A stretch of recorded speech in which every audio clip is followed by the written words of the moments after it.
Eks meil on ju kõigil hea meel, et Assadi režiim on kukkunud, sellest pole kahtlustki.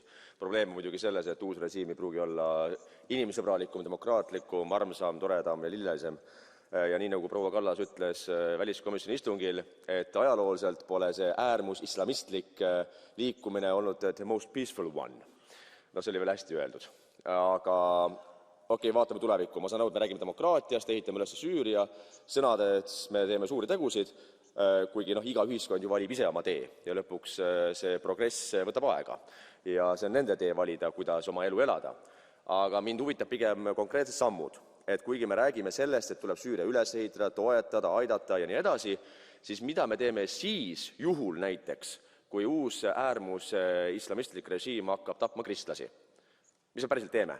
Et me räägime küll sõnades, et me toetame, oleme solidaarsed, aga mida me teeme? Teine asi, mis me teeme siis, kui näiteks 1 miljon süürlast hakkab põgenema Süüriast, kuna see uus režiim ei ole väga ilus ja tore? Kas me kaitseme välispiire rohkem? Kas me allume Türgi väljapressimistele nagu 2016, makstes 6 miljardit eurot selleks, et oma piiri kinni hoiaks? Ehk et mis oleks need päris plaan B, C, D, kui asi ei lähe nii ilusti, nagu me siin saalis mugavalt täna räägime? Aitäh!